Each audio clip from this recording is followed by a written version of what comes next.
Good morning, everyone, and welcome to the New York City Planning Commission. My name is Dan Garodnick. I am the chair of the commission. Welcome to the commissioners who are joining us today. This is the public meeting of June 8, 2022. And for those of you who are joining us for the first time, today is the day when we hear from members of the public on land use applications that are currently in public review. We also are going to vote on several items, which we will talk about in a moment.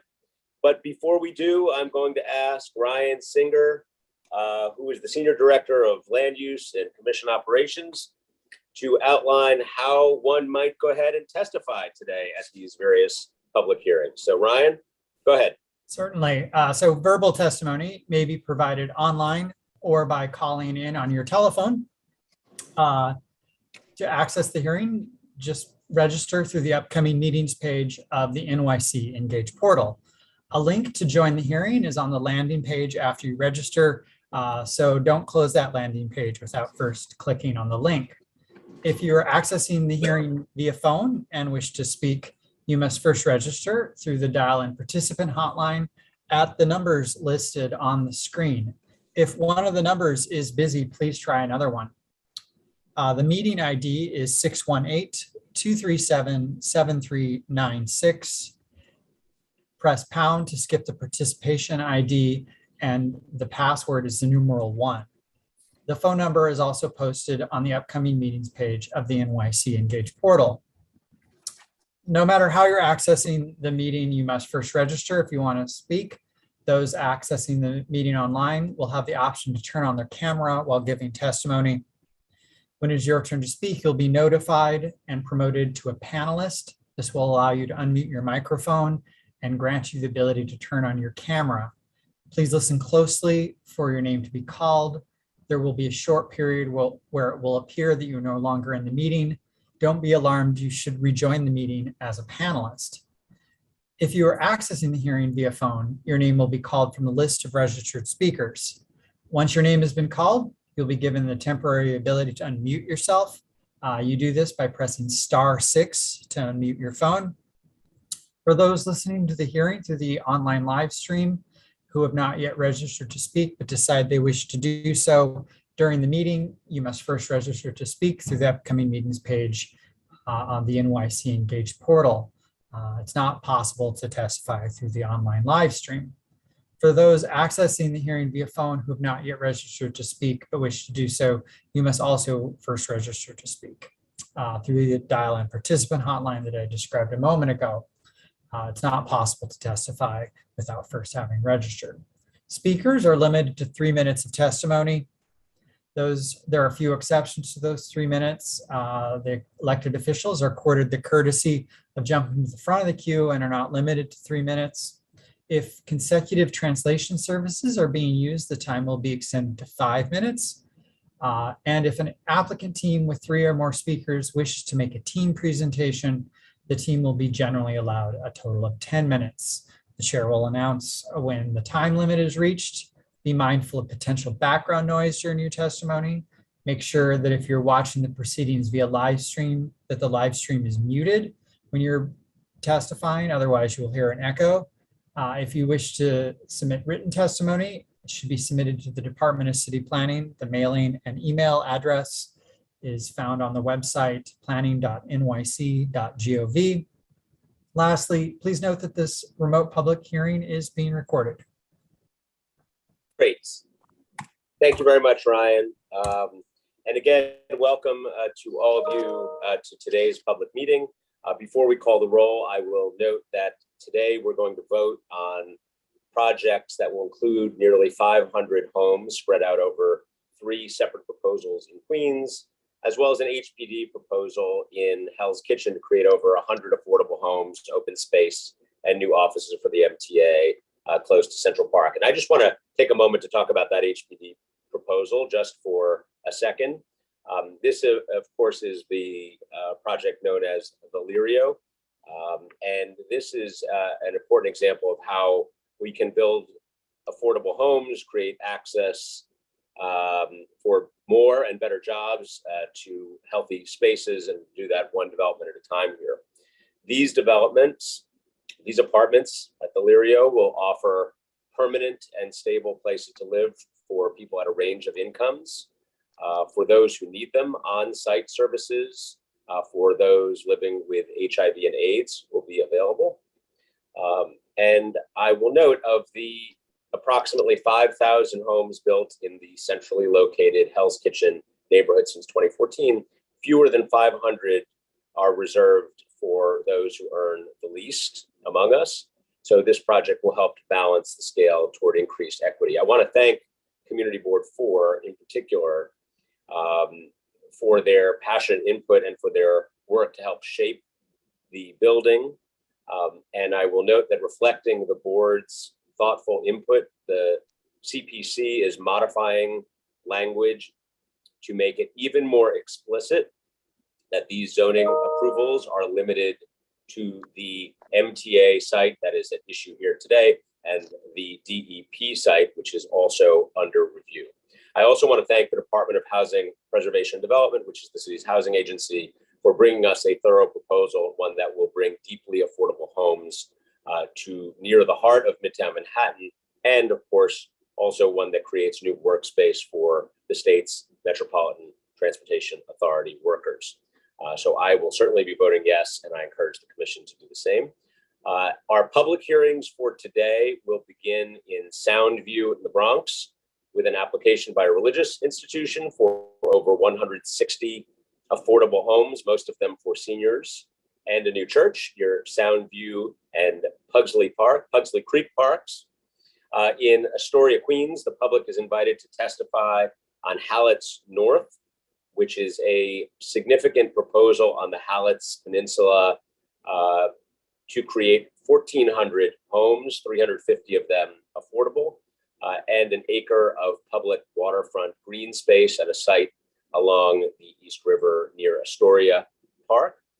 The site is near several bus lines, as well as the Astoria stop for the NYC ferry. We will also hear from the public on two commercial projects that will bolster job creation, a restaurant expansion in Douglaston, Queens, and new retail space in Edenwald, the Bronx. So I look forward to hearing from the public on all of these proposals. But to start, we're going to kick off the meeting by doing the roll, doing the minutes and scheduling, and taking some votes. So, Madam Secretary, if you would, please go ahead and begin the meeting. Good morning. This is a City Planning Commission public meeting held remotely through the NYC Engage portal. Today is Wednesday, June 8th, 2022. I will now call the roll. Chair Gorodnik. Here. Vice Chair Knuckles. Here. Commissioner Burney. Here. Commissioner Cerullo. Here. Commissioner Duick. Here. Commissioner Edie is absent. Commissioner Goodridge.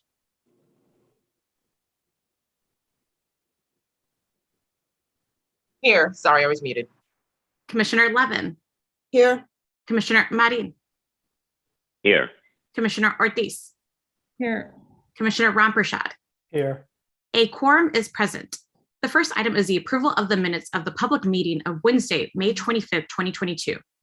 Thank you. On the minutes, I make a motion to approve the minutes of the public meeting of May 25th. All those in favor, please say aye. Aye. Aye. Aye. Any opposed? Abstentions? Minutes are approved. Thank you. Scheduling. Supplemental calendar numbers 1 and 2. We have resolutions for adoption scheduling Wednesday, June 29th, 2022 for a remote public hearing to be held through the NYC Engage portal. Thank you. On the resolutions, I make a motion to approve them. All in favor, please say aye. Aye. Aye. Anyone opposed? Thank you. The resolutions are adopted. The next part of the calendar is the report section on page 4. Report, Borough of the Bronx, calendar numbers 1 through 4, Delafield Estates, CD8, calendar number 1, M870977A-ZAX, calendar number 2, N200044-ZAX, calendar number 3, N200042-ZAX, calendar number 4, and 200043ZAX in the matter of applications for the grant of authorizations and modification to a previously approved authorization concerning Delafield Estates for adoption on calendar numbers 1 through 4. Chair Garodnick, I vote aye. Vice Chair Knuckles, Yes. Commissioner Burney, Yes. Commissioner Cerullo,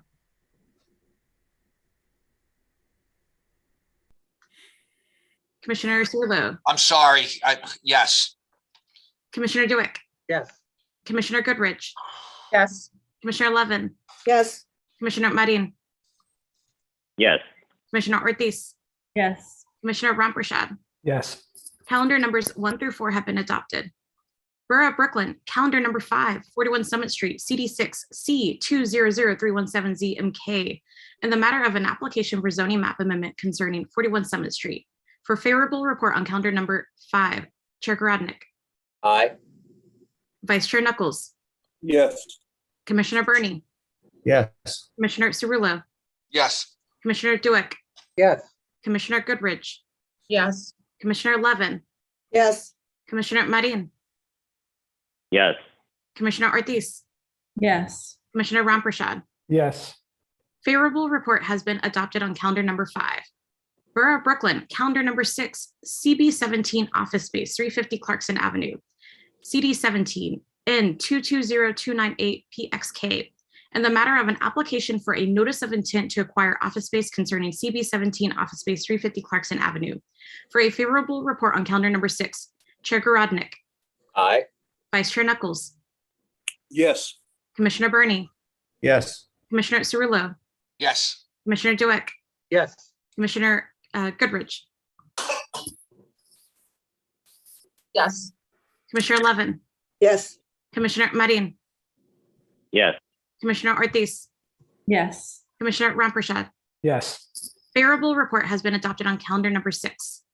Borough of Queens, calendar numbers 7 and 8, Weatherall Street and 67th Avenue, CD6, calendar number 7, C210375ZMQ, calendar number 8, and 210376ZRQ, in the matter of applications for zoning map and zoning text amendments concerning Weatherall Street and 67th Avenue. For favorable reports on calendar numbers 7 and 8, Chair Garodnick, Aye. Vice Chair Knuckles, A reluctant yes. Commissioner Burney, Yes. Commissioner Cerullo, Yes. Commissioner Duick, Yes. Commissioner Goodrich, Yes. Commissioner Levin, Yes. Commissioner Marin, Yes. Commissioner Ortiz, Yes. Commissioner Ramprashad. Yes. Favorable reports have been adopted on calendar numbers 7 and 8. Borough of Queens, calendar numbers 9 and 10. 7739 of Lake Place rezoning, CD8, calendar number 9, C210128ZMQ, calendar number 10, and 210129ZRQ, in the matter of applications for zoning map and zoning text amendments concerning 7739 Lake Place rezoning. For favorable reports on calendar numbers 9 and 10, Chair Garodnick, I vote aye. Vice Chair Knuckles, Yes. Commissioner Burney, Yes. Commissioner Cerullo, Yes. Commissioner Duick, Yes. Commissioner Goodrich, I'm going to vote yes, but I briefly wanted to say that I read, obviously that the community concerns were parking, especially I think the community board, but the developer also had provided parking spots, and I just found it there was a lot of talk about community character, but none of it was about affordable housing. So for this, I'm voting yes.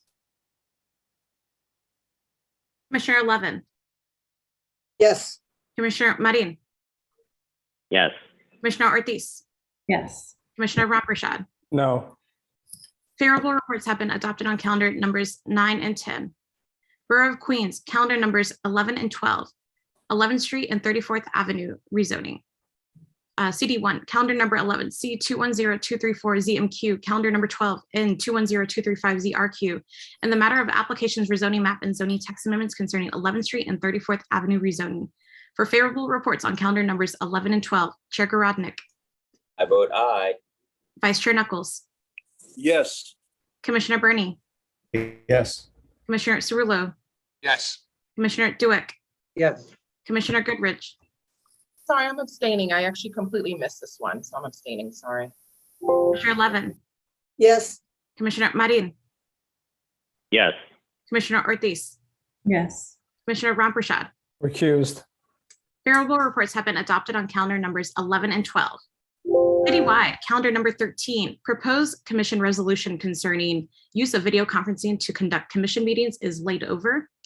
Borough of Manhattan, calendar number 14, CD5, in the matter of Theater Subdistrict Fund Contribution Citywide Administrative Procedure Act. For adoption on calendar number 14, Chair Garodnick, Aye. Vice Chair Knuckles, Yes.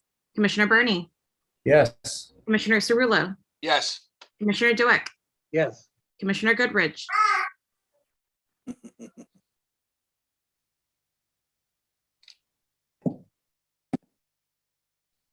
Commissioner Goodrich,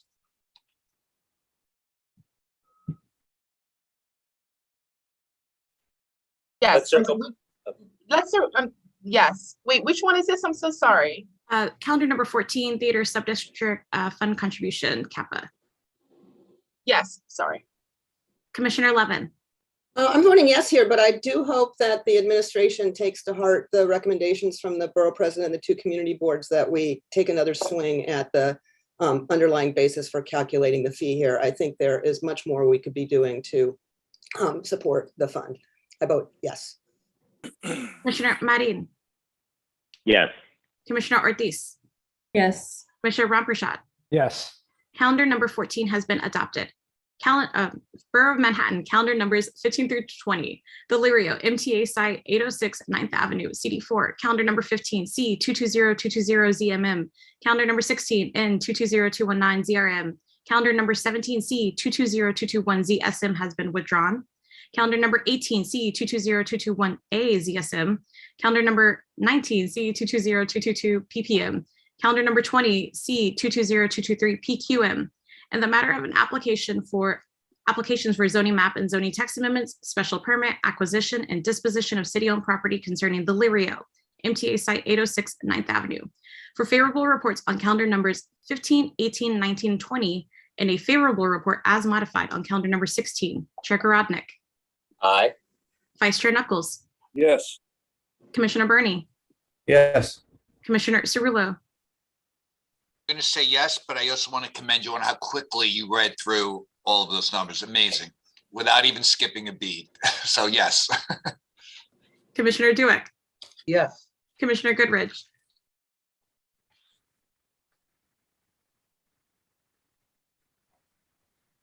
I can't even mute myself. Wait, am I muted or not? We can hear you. Oh, okay, sorry. I don't know how I got muted. My vote is for yes, but I quickly wanted to say that I did understand I'll just briefly explain. I understood the community's concerns about the switch at the end where they thought that it was going to be moderate. And so I completely understand that, and there being a lack of trust. I also felt like they had valid concerns about more moderate income, but after hearing a little bit more, particularly about this area and not having as many low-income housing, and in addition to that, I see the after effects of housing development every day from being a tenants' rights attorney, and so in terms of evictions, and so there's just no way that I could vote no on 100% affordable housing. So my vote is for yes, but I also wanted to just say that I hope going forward that there will be a bit more trust between the housing developer and the community. Commissioner Levin, Yeah, so I think I'm taking it as a sign that I lost my blue background at the beginning of this meeting. I got it back, but there's a message here. My nominated successor, Layla Borzog, has her hearing at the City Council tomorrow and should be confirmed in time to take my seat for the next commission meetings at the end of this month. So nothing is certain with the council, so you might get me back. But anyway, I'm feeling like these are likely my very last votes. And in a poetic twist, my literally first vote as a commissioner was to approve the disposition of this site for the development of affordable housing as part of the Western Rail Yards rezoning in 2009. I'm ending as I began, with a proposal for permanent affordable housing in my own neighborhood. I have to say, this has been the best part-time job in the city, supported by the best agency staff I can imagine. Your work amazes me, and I'm proud to have been a part of it. But there's still always more work to do. That's the thing about the ULURP pipeline. No, it just keeps rolling. We're Lucille Ball in the candy factory. So that probably dates me, which is why it's time to go. The fact that it's taken 13 years to get this site through ULURP is appalling. We are never going to solve the city's housing crisis at that pace. We have to step it up. And the city's brazen disregard of the commitment made to the community for this site is also deeply troubling. Yes, the city's housing needs have changed since 2009. And yes, supportive housing is needed and appropriate for this site. But here, the housing program was changed without any consultation with the community that had a commitment for what would happen here. This community's hallmark is a willingness to engage with the city and with developers to adapt to change and to shape projects to meet local and citywide needs over changing times. It appears that the community wasn't even given the chance to do that in this case. I fear the message here is that an agreement with the city means little and leaves the community feeling disenfranchised.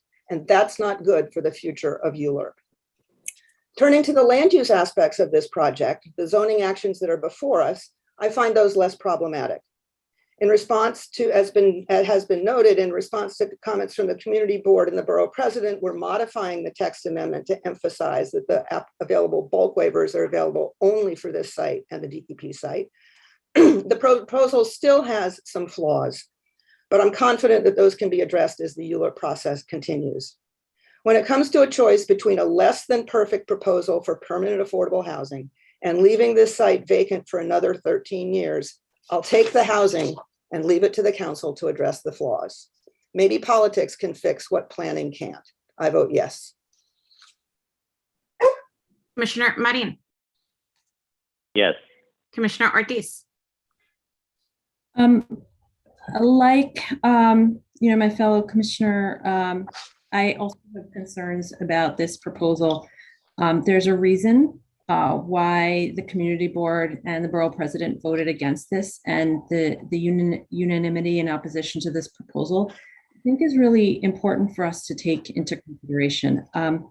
That said, the effort to create supportive housing should absolutely be encouraged, but this is not about that. The Western Rail Yard points of agreement that we're committed to by the city to moderate and middle income units is important too. And I do think commitments matter, trust matters. And here, I think the city failed, and particularly when they acknowledged that the proposal was selected, even though it did not comply or really take into account the points of agreement. Notwithstanding, I'm supportive of the project, but I choose to abstain. Commissioner Ramprashad. Yes. Favorable reports have been adopted on calendar numbers 15, 18, 19, and 20, and a favorable report as modified has been adopted on calendar number 16. Borough of Staten Island, calendar numbers 21 and 22. Calendar number 21, CD3 N 220299 RCR 41 Highland Road. Calendar number 22, CD3 N 220302 RCR 4187 Richmond Avenue, and the matter of application for the grant of certifications concerning 41 Highland Road and 4187 Richmond Avenue for adoption on calendar numbers 21 and 22. Chair Garodnick. Aye. Vice Chair Knuckles. Mr. Chairman, before voting, I just want to speak briefly to the comments of my esteemed colleague, Commissioner Levin, if indeed this is her last meeting. I want to say that her comments reflected the high level of service she's given the city over the last 13 years. And I, for one, have benefited from being her colleague. And I just want to say how much I respect her humor, her wit, and her erudition, and the level of commitment that she's brought to this body. And I'm sure I'm not the only one who will miss her. And I am certain that we will see each other again, and hopefully again. That said, I vote yes. Commissioner Burney. I vote yes, and I second 100% the comments of the Vice Chair. Commissioner Cerullo. Well, I completely agree. I to want to thank Anna for her incredible thoughtfulness, her intelligence, her experience. There's no question that I think she made us all better commissioners, and I'm just so grateful that we had the opportunity to work together, and look forward to seeing you in person at some point, I hope, as the world moves forward. But Anna, thank you for everything, and there is no question you will be missed. So thank you. And I vote yes. Commissioner Dweck. I vote yes, and of course, I'd like to associate myself with the comments of the Vice Chair and the Commissioner Cerullo. Anna, it's been a pleasure working with you. It's been an honor, more than a pleasure. It's been a true honor, and your knowledge is immense, and we're going to miss you, and we're going to see you in person. Hopefully we can celebrate together. So I vote yes. Commissioner Goodrich. I have only been able, I've never been able to meet you in person. I've only been able to work with you in a short while, but in that short while, you were very helpful to me, and I very much appreciate that and learned a lot from you during the meetings. So I wish you the best of luck, and thank you for your service. And my vote is yes. Commissioner Levin. Well, I thank you all and I vote yes. Commissioner Marin. So Anna, I really am going to miss my commissioner to the right. I joined 11 years ago and had the privilege of eventually sitting next to Commissioner Levin, and her knowledge, her wisdom, her friendship, her beautiful pins and glasses just brighten everybody's day. I'm not going to say goodbye because I've made a friend, and I'm going to keep that friend. So we'll talk, and you will be missed on the dais, but good luck to you, and I know everything will be well. My vote is yes. Commissioner Ortiz. My vote is yes, and I would also like to second everyone's comments. Anna, it has been a pleasure and an honor to work with you. You bring such thoughtfulness and depth and thoroughness to this work. It's an inspiration. And I, as I say to many others, I'd like to be you when I grow up. Commissioner Ramprashad. I too vote yes, and I agree with all my colleagues. Commissioner Levin, Anna, you've been, since I joined, which was about 4 years ago, you've been a wonderful inspiration. I learned a lot from listening to you, and you will really, truly will be missed, and we hope to see each other soon. So I wish you all the best. Calendar numbers 21 and 22 have been adopted. Citywide, supplemental calendar number 3, resolution concerning continued suspension of in-person commission meetings.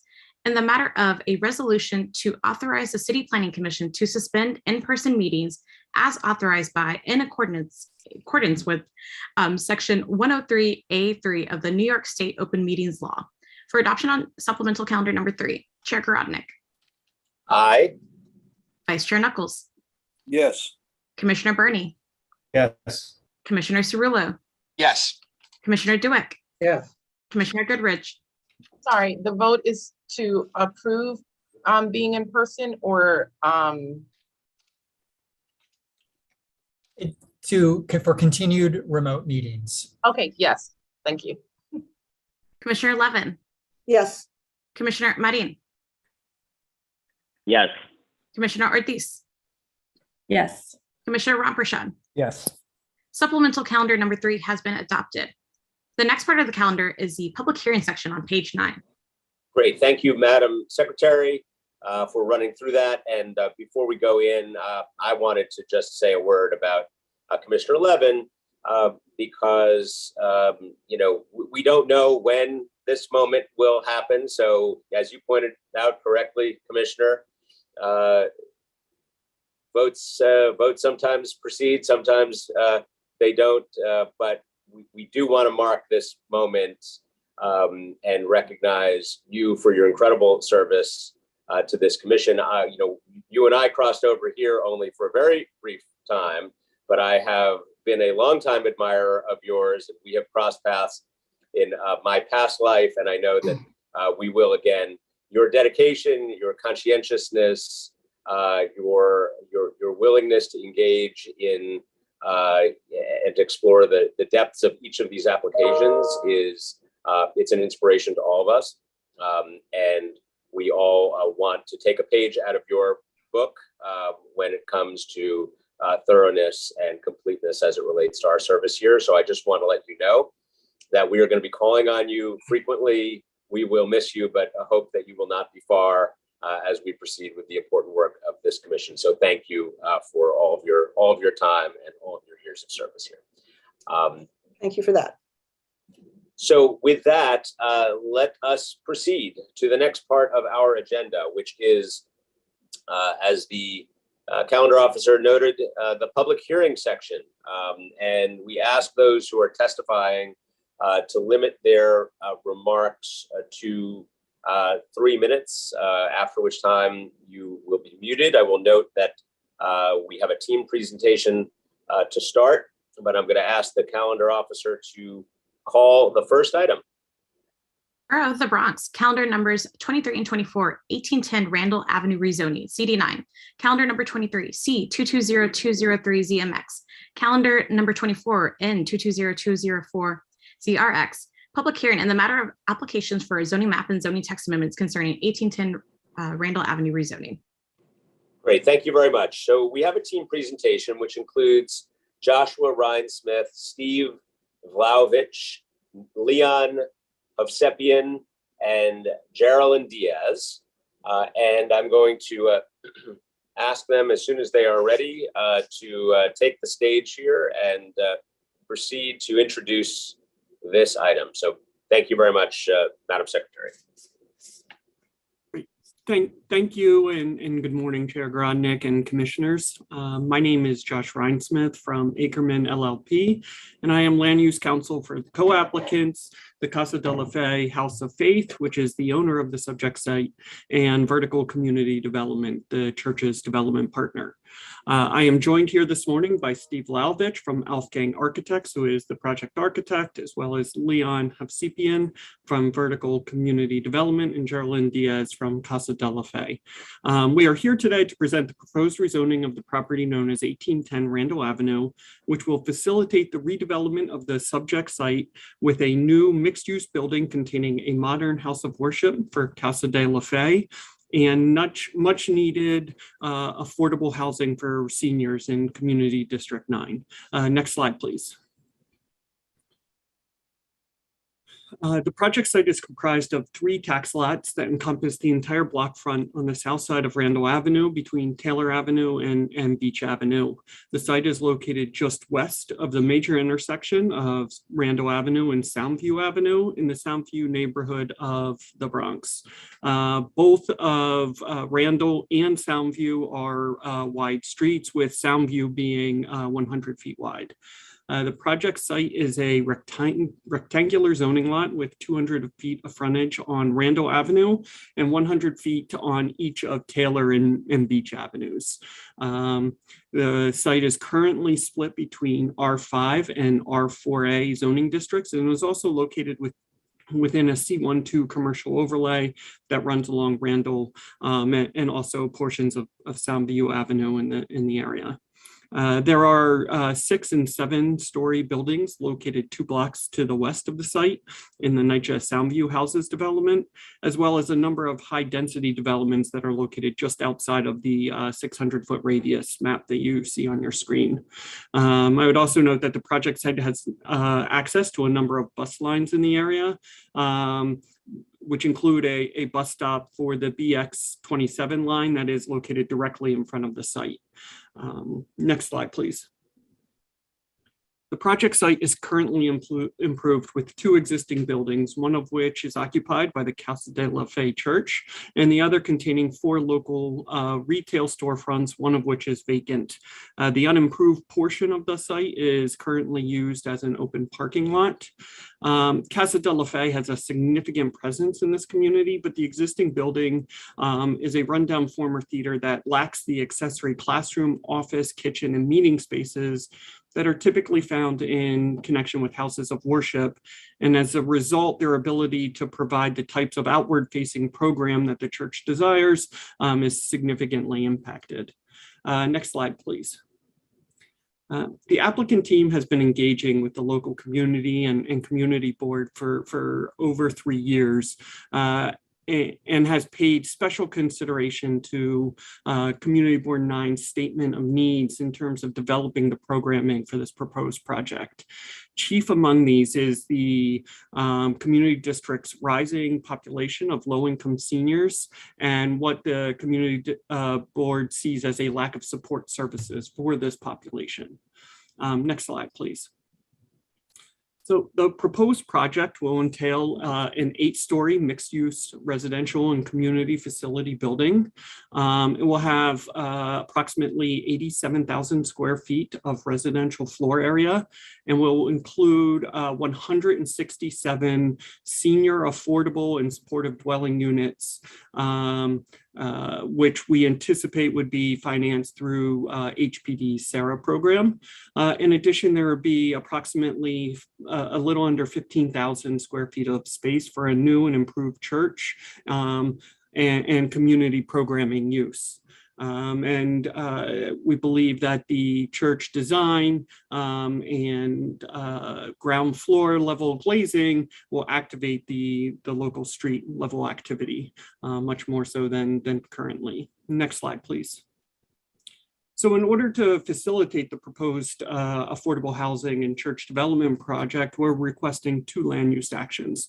The first of these is a zoning map amendment to change the existing R4A and R5 zoning districts to an R6 district.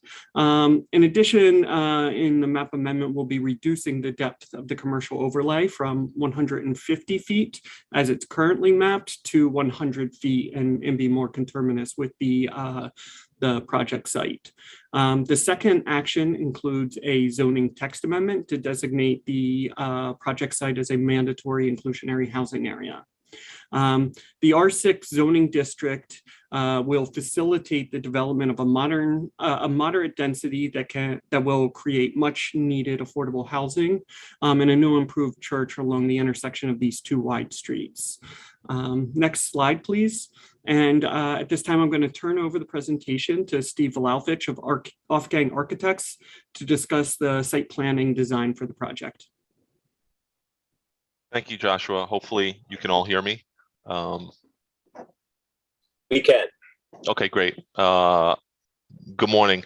As you can see from the site plan, the proposed development spans the entire block front on Randall Avenue and Beach Avenue to Taylor Avenue. The affordable senior housing main entrance will be located on Randall Avenue, closer to the Taylor Avenue side of the site. The vehicular parking entrance will be located on Taylor Avenue. Casa de la Fe Church will also have an entrance on Randall Avenue, but that entrance will be closer to Beach Avenue. In considering the design here, the proposed building will have a base height of 65 feet or 6 stories, and then set back 10 feet and rise to maximum building height of 85 feet or 8 stories along Randall Avenue, the wide street. The rear of the building will significantly step down to 65 feet and then to 45 feet to reflect the lower density scale to the south. Next slide, please. So this rendering shows the view of the frontage of the new Casa de la Fe Church from the intersection of Randall Avenue and Beach Avenue. Next slide, please. The cellar parcel located on the upper left of this sheet will contain new classrooms and audiovisual room for the church, as well as mechanical rooms for the residential portion of the building. Approximately 16 parking spaces will be located on the ground floor and will be accessed from a new curb cut along Taylor Avenue. In addition, the ground floor will contain the main chapel for the church, including 2 accessory recreation centers and an activity room. The second floor, which is located on the bottom of the sheet, will contain a small mezzanine area for the main chapel, dwelling units, and tenant recreation space that will also include an outdoor terrace for the building's residents. The building's remaining upper floors will contain additional heirs and senior supportive housing units. Next slide, please. And at this point, I'll turn it over to Leon Hovsepian of Vertical Community Development to discuss the senior affordable housing component of the project. Thank you, Steve. Hello, everyone. Vertical Community Development is looking forward to continuing its partnership with Casa de la Fe to redevelop the property and bring much needed senior affordable housing to the Bronx, and more specifically to the Soundview community. The proposed rezoning will facilitate the development of approximately 167 affordable housing units for seniors, of which approximately 25 to 30% will be permanently affordable under the MIH Mandatory Inclusionary Housing Program, and the remainder of which will be subject to a 30-year HPD regulatory agreement at a minimum. We anticipate the project will be funded using the New York City HPD's Senior Affordable Rental Apartments Program, also known as the SARA program, which is designed for seniors age 62 and older. SARA permits a maximum of 60% area median income, but also permits federal vouchers, which are restricted at 50% AMI. Based on the 2022 HUD rent and income limits, a tenant that makes up to $53,400 for a household of 2 people could qualify for a unit. The SARA term sheet provides for a mix of studios and 1-bedroom units. This slide shows the current unit distribution for the project based on HPD's current term sheet. The SARA term sheet provides for 30% of the units to be used for homeless or formerly homeless individuals and are intended to be studio units.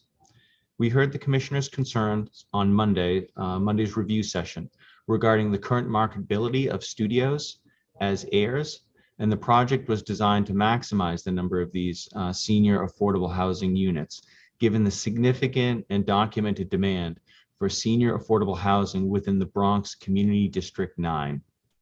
We will continue our conversations, of course, with our partners at HPD regarding the proposed unit distribution for the project to further explore whether changes to the unit distribution are needed or recommended. This concludes our presentation. We're happy to answer any questions that the commissioners may have. Thank you very much. So I'm just going to kick off with one, and I will congratulate you on the support that you all have sought, the community board, and also through the borough president.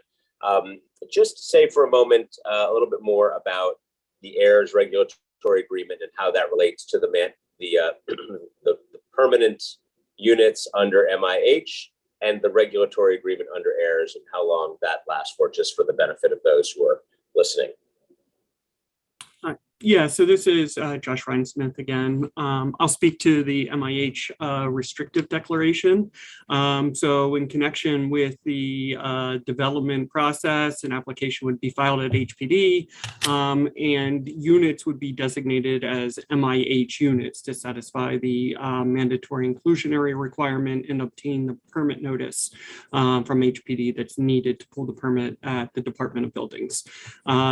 Between 25 to 30% of those units would be designated as permanently affordable and would be subject to only rent increases that are approved by the Rent Guidelines Board.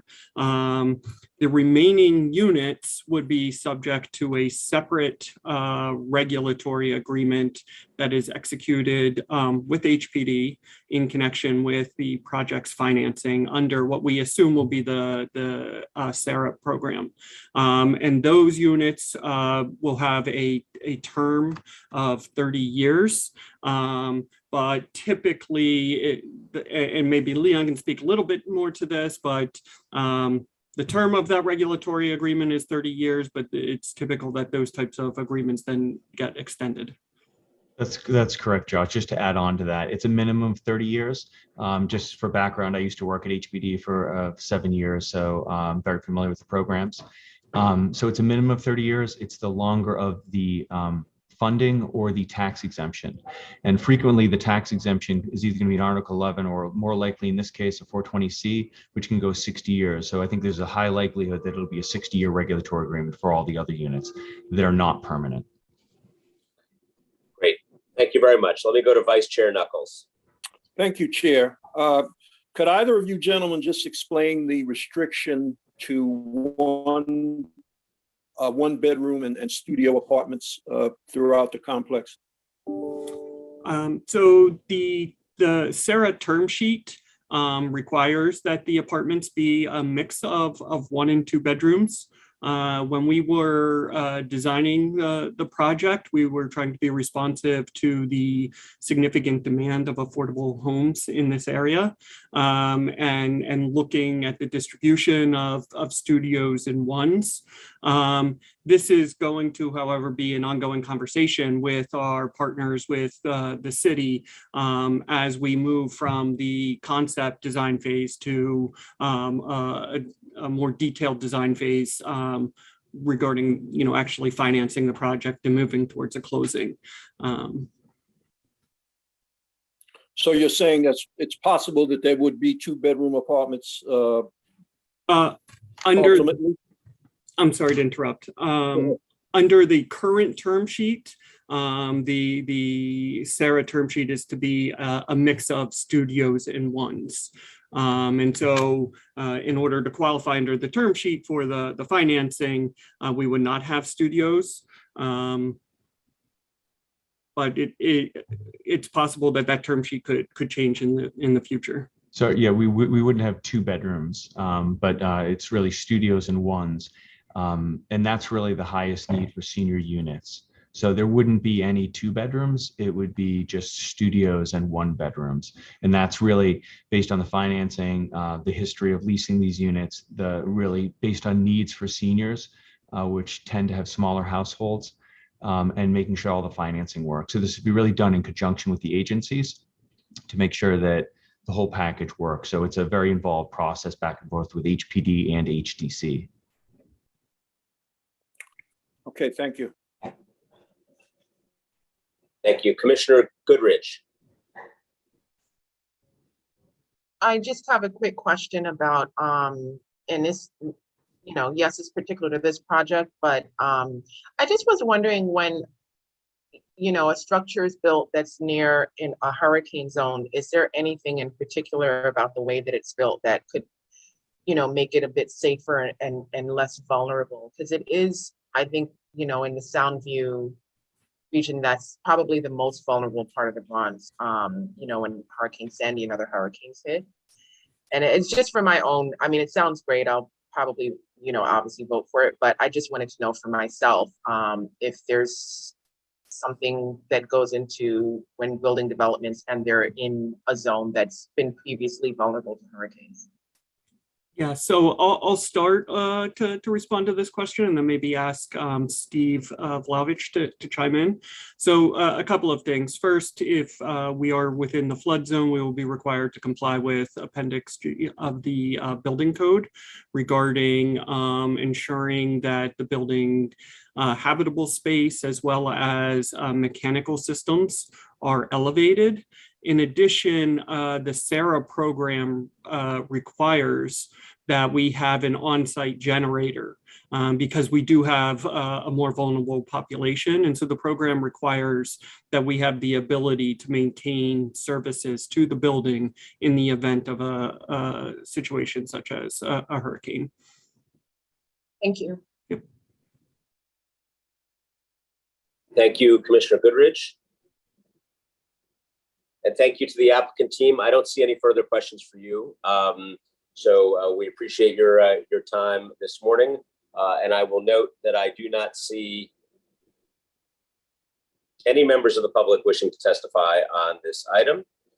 So congratulations to you on all of your outreach and success in building support for this in the community. And with that, I'm going to close the hearing on 1810 Randall Avenue.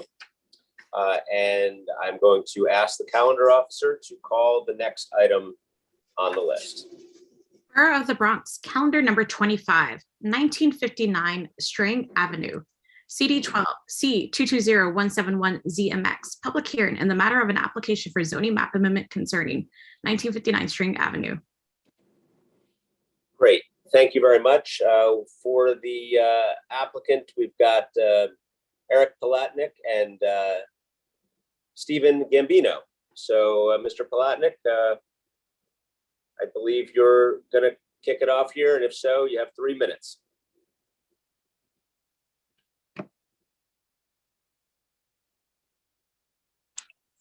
Hello, how are you? It's Eric Palatnik. Good morning. Good morning. I just joined as a panelist. I want to add to the joy of the morning, by the way, and congratulate Commissioner Levin on her departure, or I'm saddened by it. I don't know to be happy or sad. And I certainly share everybody's sentiments. She has certainly educated me and taught me quite a bit. And everything she said about the timing of the ULURP process could not be more true. You have quite a formidable task in front of you.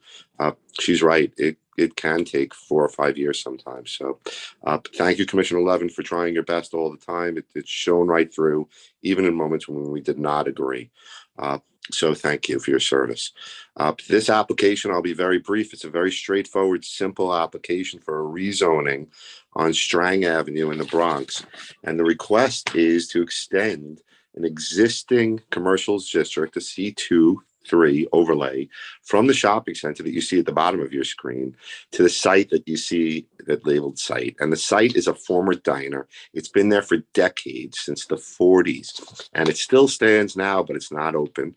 And we wanted to get a variance. It's been the subject of a Board of Standards and Appeals variance, and the BSA would not grant us a variance on it. So we filed a rezoning application.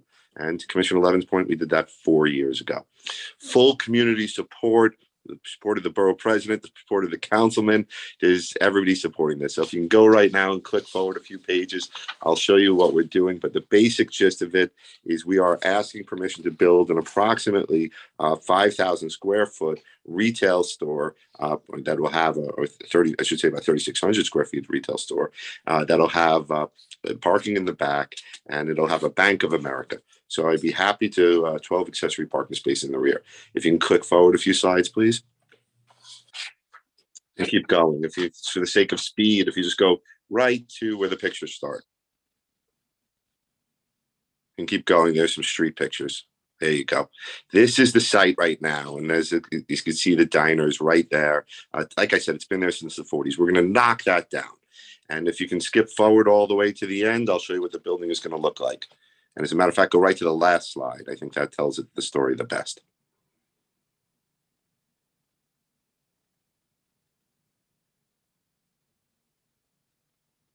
This is what we're asking to build. We will be knocking down the existing diner that's there. We have a lease signed with Bank of America already. And by the way, the developer here is a local guy that's done very well for himself. It's Wharton Properties. His name is Jeff Sutton. And he went from working in the stock room, I think at Macy's or one of the local retailers, to being one of the largest retail property developers, I think, in the country. And he's developing right here in the Bronx, all over the place, in every borough in the city. He's very loyal to New York. So he has a Bank of America signed. And we've been talking to some local businesses about trying to determine who should go in the second space. We've also made ourselves available to the Community Board 11, to try to find some local businesses that might want to go in there as well. And my time is up, so I'll stop right here. We'd be happy to answer any questions you may have. And again, thank you, Commissioner Levin, for your service. Really, it's been a pleasure. Thank you. Great. Thank you, Mr. Palatnik. I'm just going to give you a chance to finish that last sentence there. You were saying that you were looking for additional businesses for the adjoining site. Correct. And we've spoken to the borough president about it. We've spoken to Councilman Riley, who also happens to chair, of course, the Zoning and Land Use Committee. So we still have a tenancy that's open there, and everybody in the neighborhood and that we've spoken to, the community, has been very clear with us. There's a Yiddish term called schlock. They said they don't want schlock. And we have promised them that we're not memorializing that in writing anywhere, but we're not giving them schlock. We're going to try to find a use that they're looking for. They don't want to see another vape shop or tobacco shop or things like that. They want to see a contributing business, and so do we. Okay, got it. I don't know if we can formally adopt the no schlock policy, but we certainly share the sentiment. Okay, Commissioner. Wait, hold on a second. I thought I had a hand, but I may not. Okay, let me just see if there are any questions. Commissioner Ortiz? Yes, thank you. It's perhaps a minor point, and I know that sometimes renderings are not an accurate depiction of what is proposed, but along the sidewalk and the street, is there commitment to street trees that, will mitigate some of the heat island effect that we see, particularly in our outer boroughs and in the Bronx, where that's an issue? That has been the subject of a lot of conversation. I didn't get a chance to get into that with you. But you'll notice if you had a chance to take a look, or you might not be familiar, there's a bus stop on the corner. So right in front of the property, right where, maybe some trees may go. So we have talked about putting some street trees in, but there is a bus stop, and there's also a driveway curb cut. So we have to go and sit with the Parks Department and figure out with them, and in coordination with the MTA and in coordination with DOT. So it takes quite a few different agencies to get involved in determining where a tree can go so that it'll satisfy the Department of Transportation and it'll satisfy the MTA. And of course, there'll be adequate width in the sidewalk for all the uses around us. So you're very right to bring that up. And that was a lot of the subject matter discussed at the community board, that and the bus stop in front of the property. And what is the sidewalk width? I have a survey right here. Give me a second to read it. 20 feet. Yeah, I was going to say 20. Thank you, Stephen. Stephen. Oh, great. Okay, thank you. Thank you, Commissioner. Vice Chair Knuckles?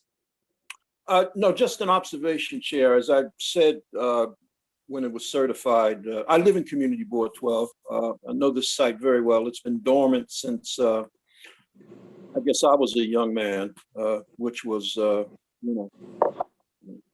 saying anything. A few years ago. So I think what's proposed here would be a vast improvement. So I totally subscribe to the no schlock sentiment of the that the community has expressed to the applicant. Thank you. Thank you, Mr. Vice Chairman. I see no other questions or comments from our panel here today, gentlemen, so thank you for your time.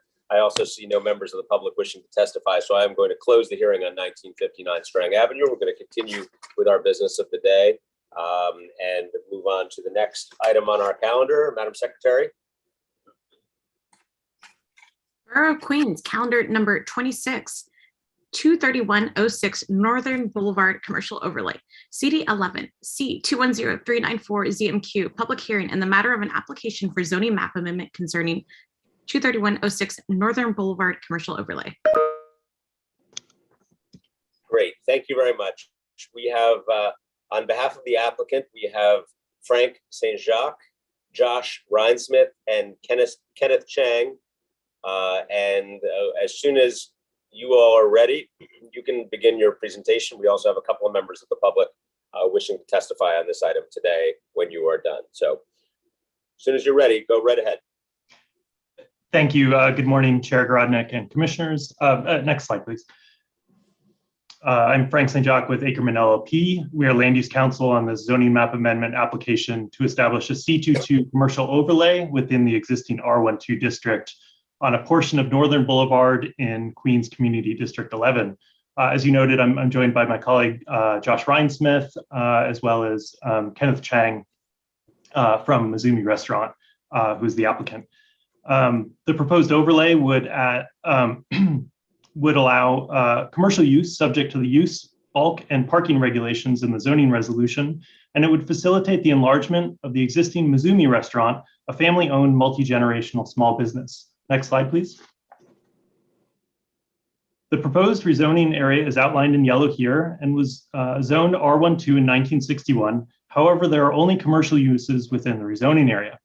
The Mizumi site is outlined in red. Next slide, please. All the properties in the rezoning area, as well as some to the north and east, are commercial uses, which were permitted by BSA variance over several decades because the R12 district does not allow commercial use as of right. Next slide, please.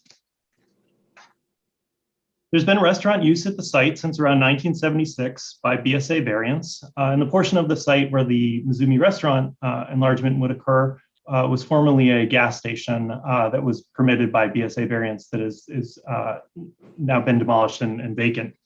Mizumi began operating in 2010 after receiving a BSA approval. Next slide, please. The proposed overlay is shown here on the right-hand side of the screen. It affects the Mizumi site and 4 other properties to the east, extending to 234th Street. Next slide, please. There are commercial overlays along nearly all of Northern Boulevard at the eastern edge of Community District 11, as shown on this map. The area where there are not commercial overlays is almost entirely commercial by way of 9 variances, which are shown here with red dots, including the properties within the rezoning area, as well as several properties to the north and east. Next slide, please. The proposed overlay represents cohesive planning to address this strip of non-conforming commercial use. And I'll note that the high parking requirement in C22 effectively limits the ability to fully utilize the available 1.0 commercial FAR, which would be permitted. Next slide, please. With the proposed enlargement, Mizumi will have an overall FAR of 0.33, and the site is required to have extensive stormwater management for a DEC wetlands permit. Next slide, please. Finally, we acknowledge Community Board 11's concerns with this application. We submit that several of their concerns are not triggered by this project and that the proposed overlay will ultimately benefit the community with comprehensive zoning controls versus the current patchwork of BSA variances. We're happy to answer any questions. And as I noted, myself and Josh Reinsmith are here. And if I may just echo everyone's comments with respect to Commissioner Levin, it's been a pleasure appearing before you over several years. Thank you. Thank you very much. Let me just start off, and I really want to start off where you ended, which is, we understand this has been used as a restaurant for quite some time. It's a commercial area, although perhaps not zoned as such. And so the effort here is to bring things into compliance or substantial compliance with the zoning. Talk a little bit about why you believe this approach is better for the community than the ad hoc BSA approach, and also the discussion, and you had it briefly on that slide there, about the connection to the possibility of this being connected somehow to Alley Pond Park. So just say a little bit about those points, because I think that's the, has been the biggest concern raised here. Great, thank you. I'll start with your second question, if I may. So there's a concern that's been raised and essentially a narrative within the community board and that's been expressed that there's a potential that these several privately owned parcels along Northern Boulevard, which have been commercial essentially since the zoning resolution was enacted back in 1961, that they would be absorbed into the adjacent Alley Pond Park. I just want to note there's nothing in Parks Capital Plan to reflect funding for that. There have been 2 map changes starting back in 1979 and then again in 1981, which established the current boundary of Alley Pond Park. And what that did is eliminate a significant amount of private property and absorb that into the park. Essentially, the rear of these properties that line Northern Boulevard were absorbed into Alley Pond Park. They were acquired by the city. And then 2 streets, 231st Street and 232nd Street, were demapped. There's essentially a land exchange, creating new parkland and creating new private property to create the existing privately owned parcels and the existing parkland. So our understanding is that the city has no plans, to acquire or otherwise, affect the private ownership of these parcels, or to expand Alley Pond Park in any way. We'll also note that, because there is this adjacency to Alley Pond Park, that the development on this site, as well as the other parcels, is subject to New York State Department of Environmental Conservation and Control concerning protections for the adjacent wetlands areas. So our site has incorporated those controls relating to stormwater. And then just with respect to your first question, apologies for going in the opposite order. The BSA process for property owners, as well as for the community, takes a significant amount of resources, both in terms of time and in terms of money, with respect to both extending existing variances, which is what the bulk of the neighboring properties have done. Those property owners, the three adjacent properties that have active variances, have recently extended their variances out for, I believe, terms of about 10 and 20 years. That's an extremely long process. The Changs in their initial approach, they initially approached the BSA seeking a variance, and after several years and a significant amount of resources, decided to pursue the rezoning effort. We believe the rezoning effort is preferable, not only for the Mizumi restaurant to facilitate this enlargement, but also for the community, because it subjects all the properties that are affected to the same zoning controls. It does not affect the underlying R12 zoning. There is no possibility to build multifamily at this site, nor is we're still bound by the R12 underlying residential district zoning controls, but there's a modest 1.0 FAR that's permitted with the overlay. And finally, as I noted during the presentation, this is not a transit-oriented area of the city, so the parking requirement is high, and this is the type of overlay that is mapped throughout this portion of Community District 11 in order to provide sufficient parking for local businesses, such as we would expect to be developed here. So I'm sorry, I know I said a lot. I'm happy to expand on that if No, I appreciate it. No, I think you answered that question. I appreciate that very much. Okay, let's see if there are questions here from the commission.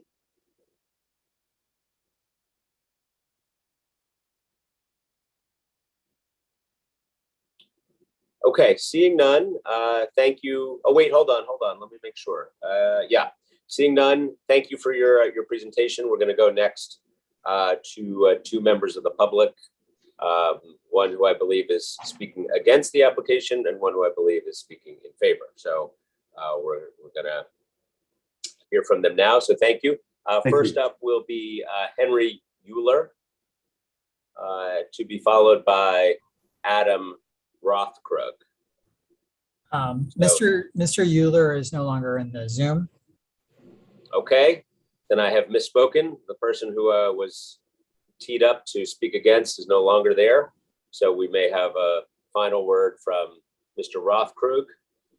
Forgive me if I'm doing harm to your last name, and whenever you're ready here, you can go ahead and proceed.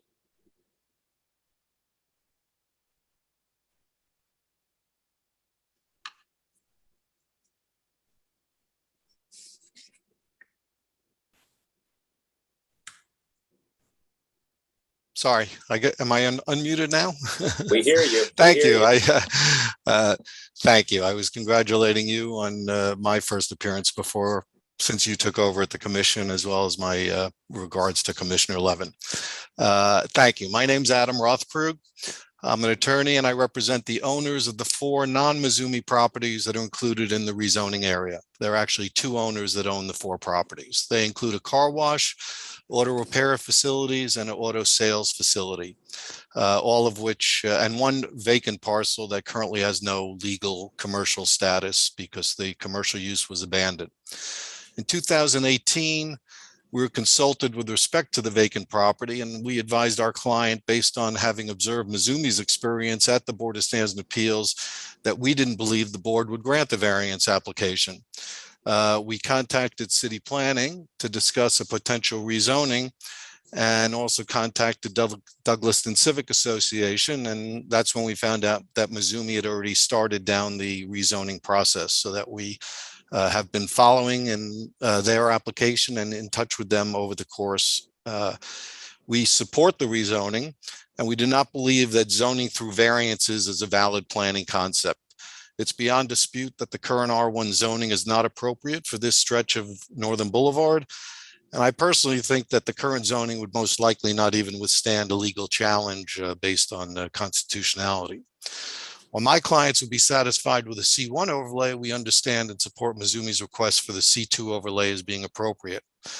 Based on the size of the properties and the parking required under the proposed commercial overlay, it's extremely unlikely that the proposed rezoning would lead to anything other than local retail stores, small offices, urgent care type facilities, and or other eating or drinking establishments, all of which would be appropriate for this stretch of Northern Boulevard and probably wouldn't be able to exceed a 0.5 FAR due to the parking requirements. The requirement to return to the BSA every 10 years for the 3 properties that have active variances is an onerous, expensive requirement, and even more importantly, discourages new investment in the area, as the term variance discourages financing and discourages leases from AAA tenants looking for the assurance of an extended, uninterrupted lease term. So what you have is not a very high quality of other retailers in the area. The car wash and the auto facilities would remain non-conforming, and the C2 uses, as I noted, would be appropriate. Recent reports have emphasized the lack of variance applications being filed and or granted by the board. The community board didn't really understand, even though they had supported Mizumi's variance unanimously, and the board, again, it later had to be withdrawn. Finally, with respect to the borough president's recommendation, we strongly believe that an approval limited solely to the Mizumi site would clearly be a spot zoning that also would probably not survive a legal challenge, and I'm sure is not supported by city planning. This is a small strip with 4 properties involved with no residents around. And finally, I'd just like to say all these owners are very devoted to Alley Pond Park. It's a treasure. And we think that improving the commercial businesses will improve the park atmosphere as well. Thank you. Let me, I'm just going to pose one question to you because obviously this is an issue that we see periodically, an effort to limit a zoning area to a specific site. Putting aside the legal question that you raised specifically, talk to us just a little bit more about the impact on the small businesses that you represent here for having them need to go through that BSA process. Just say a little bit more about that, because I think that, and you know, you're going to need to make that argument also to the city council when this comes to them. You've got a borough president recommendation to say that it should just be Mizumi here. So make your case here as to why this impacts small businesses and why it's important to include them in this rezoning area as opposed to continuing the BSA process. Sure. So out of the 4 properties, 3 are actively commercial. And right now, none of them would conform to the C1 zoning. But so the car wash, I'll say, is the most established business. It's unlikely anything will change. They have a long term on their variance, it will continue.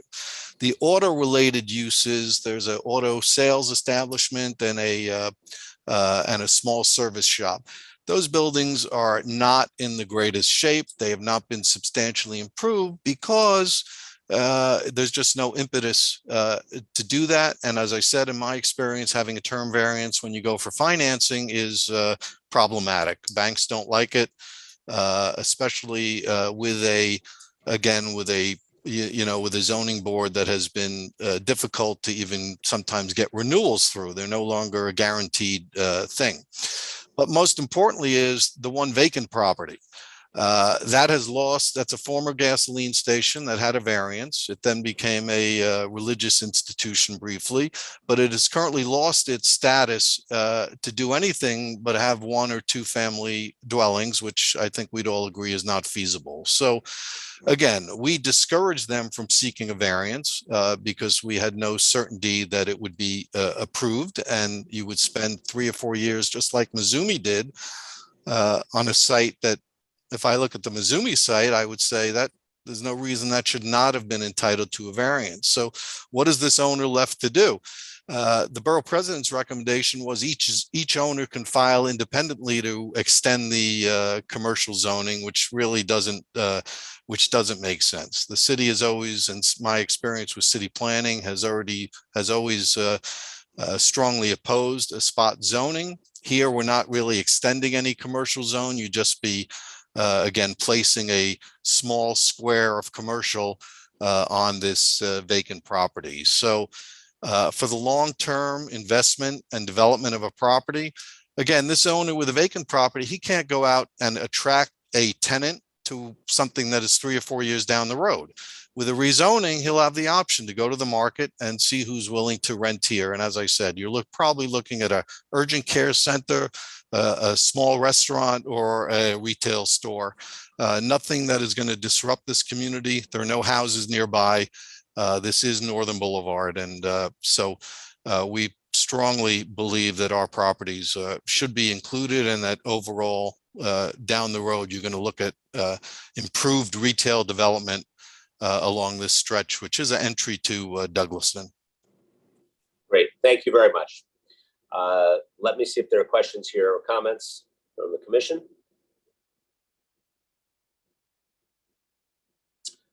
I see none. Mr. Rothberg, thank you very much for your time and for your explanation. We appreciate it. I'm going to close the hearing on 23106 Northern Boulevard's commercial overlay, and I'm going to ask the calendar officer to call the fourth and final item today. Borough of Queens, calendar numbers 27 through 30. Hallett's North, CD1, calendar number 27, C220196ZMQ, calendar number 28, N220197ZRQ, calendar number 29, C220198ZSQ, calendar number 30, C220206MMQ. Public hearing in the matter of applications for zoning map and zoning text amendments, special permit and city map amendment concerning Hallett's North. Notice a public hearing is being held by the City Planning Commission in conjunction with the above ULURP actions to receive comments related to a draft environmental impact statement. This hearing is being held pursuant to the State Environmental Quality Review Act and the City Environmental Quality Review. Excellent, thank you very much. I'm going to call up the applicant team for a 10-minute period. It includes Robert Huberman, Jason Diaz, Mitch Corby, Ken Smith, Jay Valgora, and then we have a couple members of the public looking to testify. So applicant team, whenever you are ready, the floor is yours. Thank you for being here. Thanks so much. Good morning, Chair Garodnick, Vice Chair Knuckles, and commissioners. My name is Mitch Corby. I'm an urban planner and a lawyer with the law firm Herrick Feinstein. I'm very excited and enthusiastic to be part of the Hallett's North project and our team. Our full team is available if there are any questions, but I really want to get right into it because our plans for this development are exciting and will provide a remarkable new critical public access opportunity to the waterfront for existing residents and new residents of the Hallett's Peninsula. We're going to provide major enhancements to coastal resiliency by raising the site 9 feet. Significantly, we're going to provide at least 330 units of affordable housing pursuant to MIH option 1, an option that we've pursued from the very beginning after consultation with the council member at the time, Costas. No city subsidies, no waiting in line in HPD. We are ready to go with this, and it's a significant opportunity to provide affordable housing here. With regard to community needs, we've spent a lot of time in the community, and we're incorporating non-for-profit organizations in our community facility space, including, and you'll hear more about this, Zone 126 and Urban Upbound. We also have a healthcare user in our community facility space. As you all know from review session, the actions in front of the commission today include a rezoning of the site from today's M11 zone, which permits warehouses and industrial uses, to hopefully tomorrow's R73 C24 zoning district. We've got various waivers and special permit requests and authorizations, which will tie us to a very specific site plan, locking us in to a very, I think, significant site plan. You'll see this shortly. We've got a long history here, our client team does. And I just want to mention that we had a brownfield site and spent significant dollars cleaning that site up. It was formerly the Astoria Steel Company. Following this cleanup, we participated in over 3 years of community engagement, including a wonderful dialogue with our neighbors at the Hallett's and Astoria houses. And this dialogue led to, I think, among other things, a very positive reaction and vote at the Community Board Land Use Committee, resounding support, and then the full Community Board, which supports the project. They made some recommendations which we're addressing, but no conditions. Significantly, the Queensborough president also supports the project with some conditions, which once again, we're addressing. Now, finally, I want to address something that came up at review session and also began to come up at certification when Chair Garodnick and one or two others raised some questions about our massing program. We've already begun a dialogue, a robust conversation with the Queen's Office to address this. And I think we've got a great response. And what our response begins to do is tighten our envelope from the one that was certified at the commission. So what this does effectively by tightening our envelope is forces us into a site plan that we think addresses these massing questions, provides a wonderful building articulation and a design approach that we think you'll like and the community has embraced. Now, these issues did not come up at the community board or at the borough president level in any kind of front and center way, but we know that you've addressed them and we want to talk them through. So without any further discussion on the legal side or zoning side, I want to shift right to Jay Valgora, who's got a very good presentation and will show you our project. Jay? Hi, this is Jay Valgora. Can you guys hear me okay? You can. Thank you. And I guess I don't see my video on, but I'm just going to proceed. So I'm Jay Valgora. I'm a certified planner, a licensed architect, and I'm the founder of Studio V. I'd like to thank the commission for the opportunity to present Howlett's North. I've been working in this community for over 16 years. I've been working on the Howlett's North project for almost exactly 9 years, having started in June 2013. And really, I think this is an astonishing opportunity to take a community that is largely cut off from the waterfront for a half century and really reconnect it with a major sustainable new mixed use residential community. Let's go to the next slide. I think you've got some other images, right? So this has to do with the entire process. And I think that Mitch really touched on some of these points relative to where we are in the process. So let's keep going. I'd like to show you mainly the design if we go to the next slide. So really, this is about creating a connection that will bring together almost over 2 miles of waterfront parks. It's one of the last missing pieces on the entire Howlett's waterfront. So I think it's a very significant piece of a major new public waterfront. The next slide, we're looking at really how we can create a showcase resilient environment.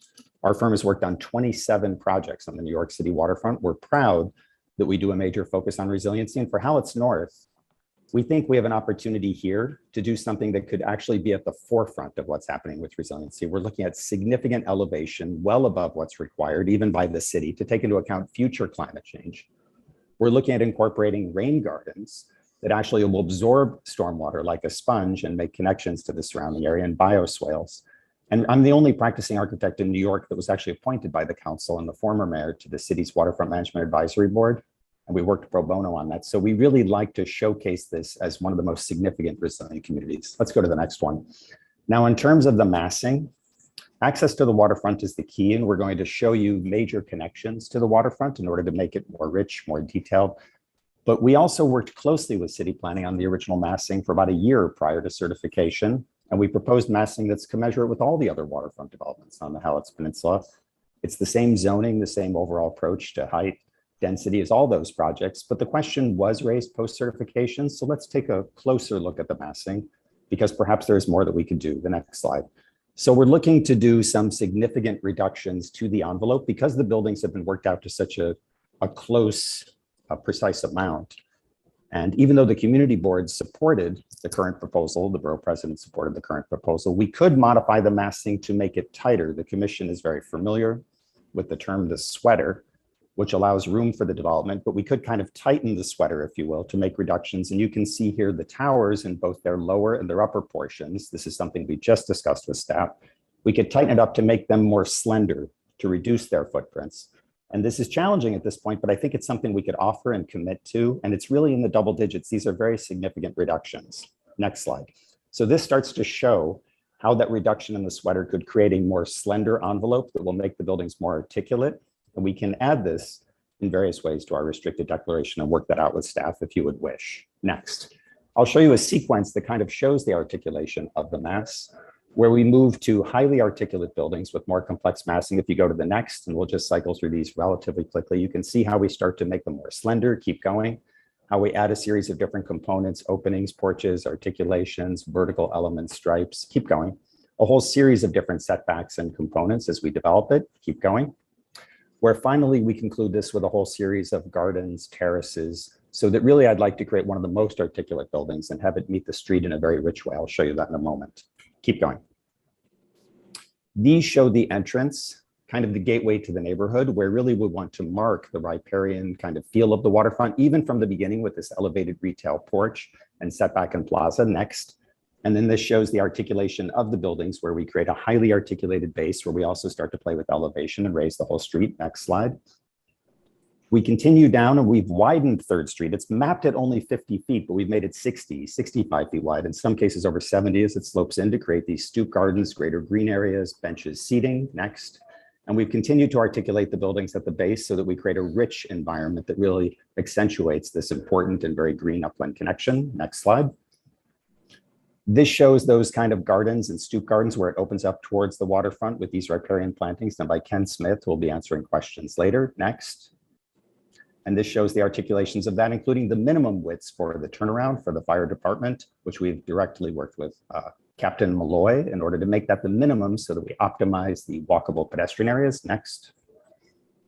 And then this shows the waterfront park, where we're creating a significant waterfront park. We have additional renderings we can show you in the Q&A next, but we're creating a whole series of walkways, greeneries, including a significant overlook that was specifically requested by the community and added later to the design to create more open space, a beautiful overlook, a significant feature at this point in the peninsula. Next. This shows a whole series of open spaces where you can see the plaza, 3rd Street, the upland connection, the stoop gardens, and the significant waterfront park, which we'd be happy to talk about further. Really a whole series of different public spaces. Next. And then finally, I would love this to be a wondrous space. I'd love it to be one of the most spectacular spaces on the East River. And we really have worked hard together in order to create something that we think would be an outstanding asset for this community. Next. Sorry, I have only limited time, so I'm going to go quickly. We have the community aspect of it, where we've worked closely with community leaders here, over $600 million in investment. You're going to hear directly from these people, so I don't have to speak to them. We're creating new community facilities, significant commitments with major groups, including Urban Upbound and Zone 126. Next. And finally, we have Philip Abib, who will be here to answer questions about how we handled our EIS. And we're collaborating closely with city planning in order to ensure that we can address all of the issues with mitigation. I'm proud to present this project to you for a showcase resilient community on the waterfront. It was actually showcased at the Waterfront Alliance for Innovative Projects, the premier nonprofit group. I'm proud to present this to the commission and to answer your questions. Thank you. Great. Thank you very much to both of you, and for your work and continued engagement on this. And obviously we appreciate that you've had some good positive feedback in the neighborhood and with the borough president. This project obviously presents a great opportunity to connect that waterfront and also to create a significant number of units of housing. And so this is it's a very exciting opportunity. And to the extent that you are ready to have any of these conversations about massing, you know, we can start here. Yeah, I think it's an important point, and it sounds like you are beginning that conversation in earnest with our Queen's office. Certainly, will encourage you to continue that process. Is there a slide that compares? You ran through them as to what the current proposed massing is versus the proposed possible change with those percentage reductions. If you can just go back to those for a second, I think it would just be worth taking a peek. That's right. So those are the calculations. So that was helpful. And if you can show us the as proposed and then the conceptual after, that would be useful. Is that okay?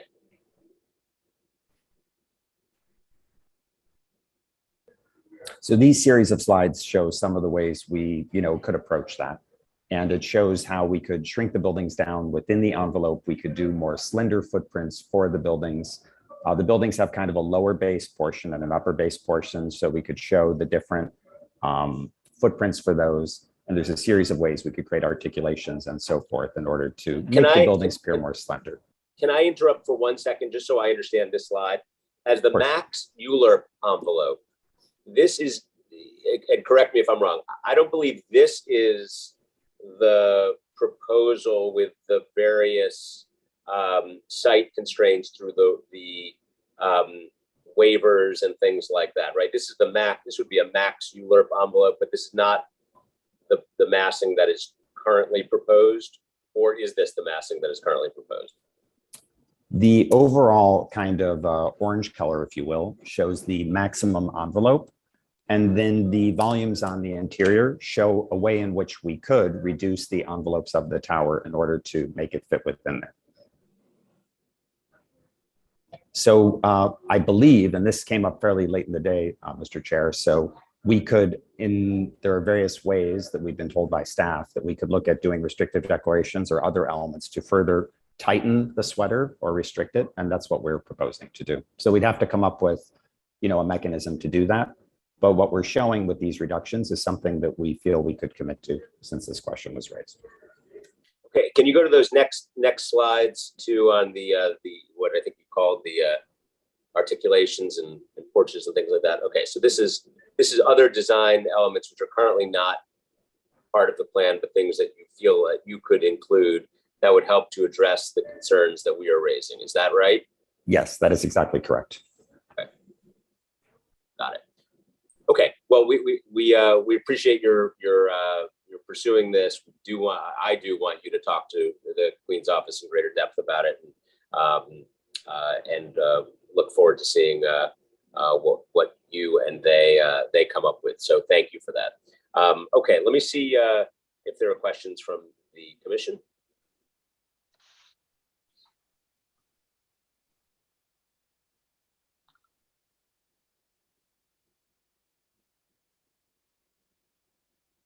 Okay, well, thank you very much. We appreciate your time and your attention to those massing questions, and we look forward to working with you through this process. We certainly recognize this as an important opportunity here. So thank you. Thank you very much. All right, next up, we're going to call Mitchell Taylor, to be followed by Alex Malesio.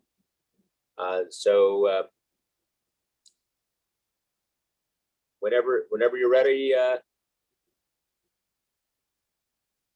you can begin. Welcome.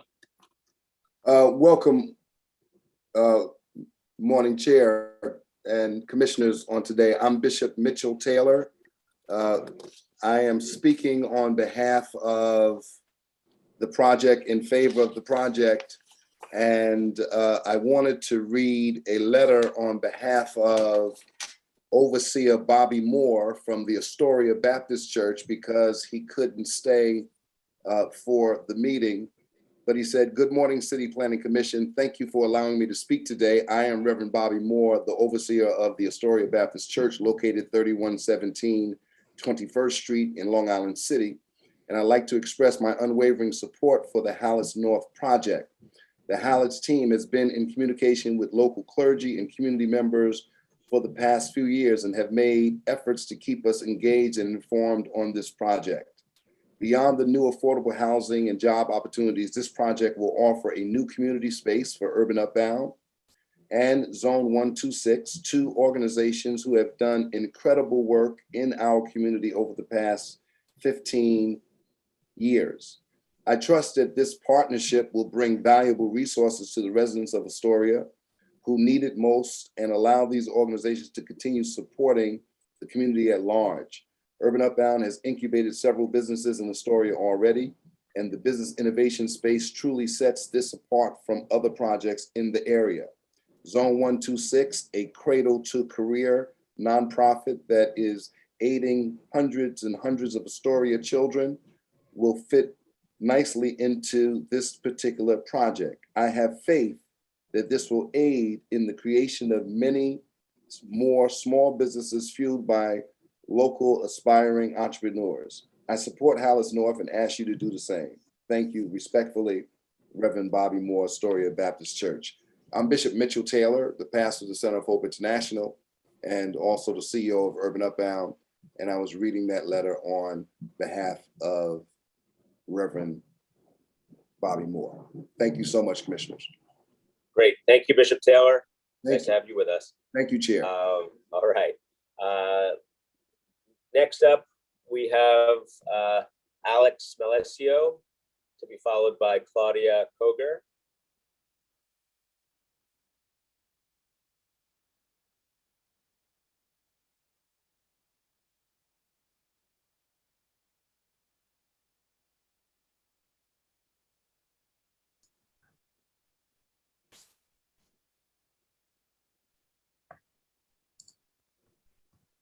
Hello, everyone. Can you hear me? We can. Good morning, everyone. I want to start by thanking Chair Garodnick and the other commissioners for allowing me to testify today. I'm going to be testifying on behalf of myself, and also I am going to be reading Dr. Anju Rupachani's testimony, as she had to jump off due to something else she had to deal with, but wanted to have her voice heard. My name is Alex Mlushu, and I'm the Senior Director of Programs at Urban Upbound. Tonight, I will be speaking about the partnership that Urban Upbound has formed with the Halifax North Project team, as well as detailing the opportunities that this partnership can create for those that Urban Upbound serves. The Halifax North Project team first approached and began having conversations with Urban Upbound prior to the COVID-19 pandemic. Then, when the virus struck, the project team acted as good neighbors by contributing charitably to emergency food and other pandemic relief efforts in the neighborhood. Over the course of Urban Upbound's relationship with the Halifax North Project team, we developed a joint plan for overcoming the facilities issues that our Astoria office faces. Namely, frequent flooding and aging infrastructure force us to wage an ongoing battle to keep our Astoria office operational. However, through Urban Upbound's partnership with the Halifax North Development, we will be handed the keys to an office and community space within the new development that will not only afford us a space free from the need for constant emergency maintenance, but will also allow our team to serve the community in a space that is welcoming and inspiring. This community space, which will be provided to us at no cost, will allow Urban Upbound to expand its programming to meet the needs of even more community members. Additionally, it is through this space that Urban Upbound will work to ensure that the economic output generated by the Halifax North Project benefits residents of the Astoria houses and the surrounding community. This will be accomplished by stationing Urban Upbound's business innovation team in this new space. This team will be there to guide community members through the process of starting their own businesses and worker cooperatives as the need for amenities increases in tandem with new residents in the area, many of whom will be Astoria houses residents and others in the community, given the significant local affordable housing set aside that Halifax North includes. Thank you for your time and attention. And now I am going to read Dr. Anju Rupachani's testimony. She's the Executive Director of Zone 126. Zone 126 is an innovative community-based nonprofit whose mission it is to connect our community, our schools, and our service providers in a shared vision for addressing educational issues in our schools and ending generational poverty. Our mission is to ensure every child currently living in public housing has the education and skills needed to graduate from high school, prepared for college or the workforce, and enter the 21st century equipped with the tools needed to thrive. When new developments come to the neighborhood, it is important that we ask what role they can play in addressing longstanding inequities. Connecting young public housing residents to tutoring, mentoring, and after-school opportunities is a great way to address inequality and promote opportunity. It is heartening that the applicant approached Zone 126 to discuss a change for us to build upon our work in the community and establish a new headquarters and programmatic space within their building. In this space, we hope to build upon the work that we've done in a new modern space that welcomes our staff and program participants alike. We are looking forward to being a part of this new development and further deepening our roots on the Halifax Peninsula. Thank you. Thank you very much. Let's see. I just want to confirm with Ryan Singer that Claudia Koger, Bobby Moore, and Corwin Mason are not in the Zoom any longer, as I understand it. Is that correct? That is correct. Yeah. Okay. Are there other members of the public wishing to testify on this item? I see no others. Okay, I'm going to go to Commissioner Levin. Yeah, I just want to note, I kind of missed an update while we were talking with the applicant team, but this really isn't a question for them as much as the broader process. The DEIS demonstrated some pretty significant environmental impacts, and I really hope that while the Queen's office is working with the applicant on the massing issues, that there is also robust attention given to mitigation as much as possible of those impacts. The scariest one to me is that it reveals an elementary school deficit of 1,546 seats. I mean, that's just an incomprehensible amount. And it's not all attributable to this project. The two neighboring projects have had school sites designated for them, but they're stalled out and not getting built. So what do we do as a city to plan for the community infrastructure that we need to support the development that we know we need? This needs a lot of thought going forward. There's also impacts on active open space and some suggestions about how that could be mitigated either at Triborough Bridge Park or with a comfort station at Whitey Ford Field. Not for us to dictate what those would be, but I hope that the Queen's Office is working to get as robust a package of mitigations as possible here. Great, thank you, Commissioner. And I will note that while the Queen's Office works on that and the question of massing, the applicant team did suggest this was a late comment from city planning on the subject of massing. I do want to note that this is a point that has been raised by our Queen's Office throughout the course of this process. This was not a certification or post-certification or today issue. So we know that there's work to be done here on both the environmental questions that you just raised, as well as the massing questions that we were discussing earlier in this hearing. And I know our Queen's Office is eager and ready to work with the applicant. Even as I view this as an exciting opportunity. There are certainly issues that remain here. So thank you for that point. Let me see if there are other commissioners who have questions, comments, and also I'm going to ask Ryan if Gilbert Pickett is available to testify. I see Mr. Pickett has signed up, but I do not know if he is in the Zoom. Yeah, we don't see him in the Zoom yet. Okay. Let me see if there are other commissioners. I want to give, certainly don't want to cut anybody off here. I've got a few people who signed up, but they are not present.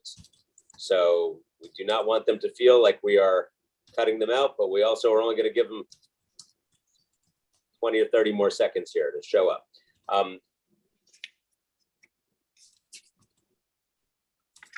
Any sign, Ryan? No. While we give them another 10 seconds, I will note that the record here will remain open through Tuesday, June 21st, to receive written comments. And, as it turns out, we do have somebody who did show up to testify on a prior item. So in the spirit, in the spirit of being inclusive, what I will do here is close the hearing on Hallett's North, and I'm going to reopen the hearing on 23106 Northern Boulevard, and I'm going to call Henry ULURP to have the final word on that item. Ryan, if we may, let us reopen 23106 Northern Boulevard commercial overlay, and let's invite Mr. ULURP to Certainly say his piece. So Mr. ULURP, you can. I'm unmuted now. Yep, there we go. We can hear you. Great, thank you so much. I appreciate this chance to testify today. I must have gotten mixed up, and I somehow missed out. But I'm here now, so I'm going to speak. My name is Henry ULURP. I'm the third vice chair of Queens Community Board 11 and president of the Auburndale Improvement Association. But I'm only here today to speak my own views on this proposed rezoning. I'm opposed to it. I'm opposed to a C22 overlay in the Douglaston Alley. There's parkland all around this site. You saw, the commissioners, I'm sure, saw in the picture that slice that goes where the rezoning is planned goes right into what's the park area, basically. Now, for years, since the 1960s, the community has been advocating for the purchase of the properties along Northern Boulevard and the alley so that the environmentally sensitive area is preserved and protected. They managed to purchase, with working through the city and through the elected officials and the community board, they managed to purchase properties on the north side of Northern Boulevard and on the south side of Northern Boulevard, west of Alley Creek. This site is to the east of Alley Creek on the south side. I know that this restaurant is well respected and the owners are very good people, but that doesn't mean that they should get their zoning change for that reason. This area, this particular restaurant is in a wetland, it's in a flood zone. And you know, at the community board, we asked why they don't seek a variance to to build their expansion. And we never got a straight answer. They told us, oh, it's so expensive.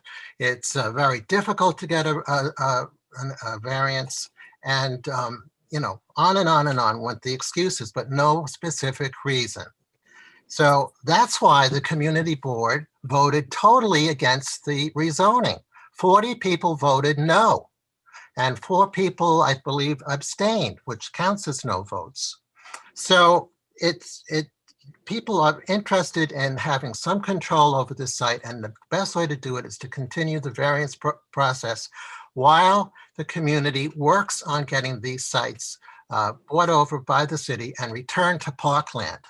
This site is environmentally sensitive. It's a bird flyover, it's a migrating center, and we have a creek that goes into the Little Neck Bay. It's an estuary area. There's so many environmental reasons why this site should be protected and not developed as of right. So thank you very much for letting me speak. I appreciate it very much. I'm sorry I got mixed up. God bless you. Thank you. Have a nice day.